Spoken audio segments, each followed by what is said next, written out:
ევროპის სასაზღვრო და სანაპირო დაცვის სააგენტოს ახალი სტატისტიკის თანახმად, ევროკავშირის ტერიტორიაზე საზღვრის უკანონო გადაკვეთის შემთხვევათა მაჩვენებელი 2021 წლის შემდეგ ყველაზე დაბალ ნიშნულზეა. ევროპული სააგენტოს თანახმად, სტატისტიკის ცვლილება არაერთმა მნიშვნელოვან ფაქტორმა განაპირობა. მათ შორის სახელდება ევროკავშირის განახლებული სავიზო პოლიტიკა და ტუნისისა და ლიბიის მაღალჩინოსნებთან თანამშრომლობის გაძლიერება, რომლებიც ეხმარებიან ევროპულ სახელმწიფოებს სანაპირო საზღვრის უკანონო კვეთის შემთხვევათა აღმოფხვაში.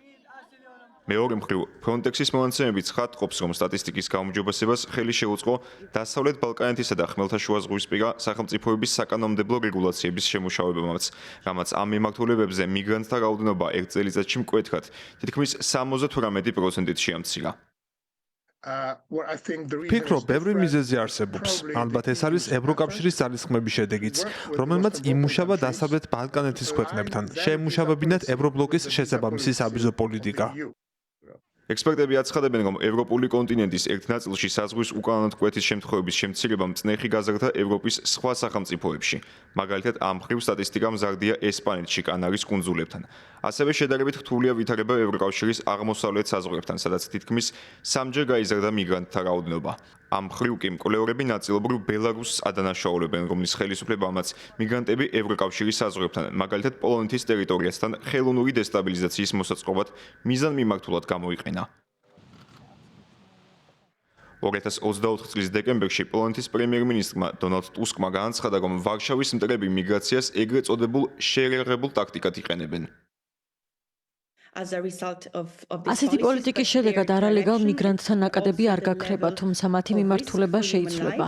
ამ გზით საზღვრებთან მონიტორინგის სისტემის გაძლიერება ან კონკრეტულ მარშრუტებზე შემაკავებელი მეთოდების გამოყენება ხელს შეუწყობს მიგრანტთა გადაადგილების მარშრუტის ცვლილებას. სტატისტიკურ მონაცემებს შორის კვლევარები არაერთ მნიშვნელოვან გარემოებას უსვამენ ხაზს და სვამენ კითხვას. რამდენია აღრიცხულ მიგრანტთა შორის ისეთი, ვისაც საზღვრის უკანონოდ კვეთა მწვავე ეკონომიკური პრობლემების გამო მოუწია.